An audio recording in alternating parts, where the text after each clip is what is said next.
Brain fog is one of the hallmark symptoms of long COVID, and the difficulties of concentration, memory, and that feeling of being disconnected from life is extremely disruptive for people experiencing these symptoms long term.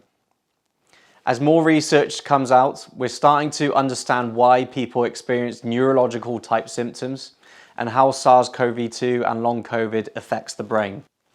We know that mitochondrial dysfunction can occur in long COVID, whereby the viral infection and the resulting inflammation can impair the energy-producing structures within our cells. This can lead to energy deficits in the body, which clearly lead to symptoms like fatigue, but they can also lead to symptoms in energy-demanding organs like the brain. However, another reason for symptoms like brain fog is that the viral infection can cause neuroinflammation. This is where inflammation can occur within the brain and central nervous system, which leads to damage of the nerve cells and can impair neurological function. This can occur because of the systemic inflammation within the body that happens in response to the acute infection, and this can affect what we call the blood-brain barrier. This is a very thin membrane that sits around the brain and protects it from harmful substances. However, this barrier is very susceptible to inflammation and can become more permeable and let things through when systemic inflammation is present.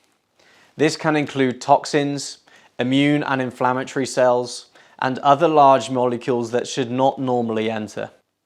The entry of these substances into the brain can cause an activation of the immune cells that are located there. And this leads to the inflammation that we see in neuroinflammation.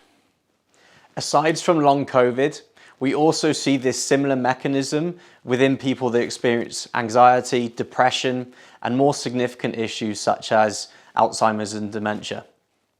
These people often have underlying systemic inflammation, which is driven by nutrition, lifestyle, and environmental factors, and leads to this breakdown of the blood-brain barrier, and then can lead to neuroinflammation, which drives the condition forward.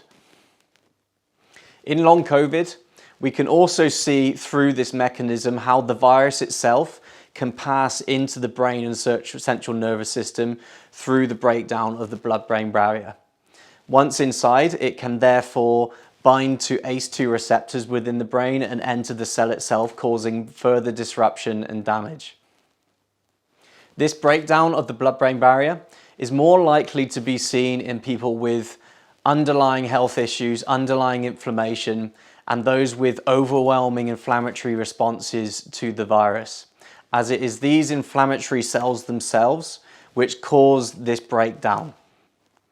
Therefore, similar to the condition we call COVID-19, this is less about the virus, but more about the person and the immune response to the virus itself, which is heavily influenced by that individual's nutrition, lifestyle, environment, and genetics.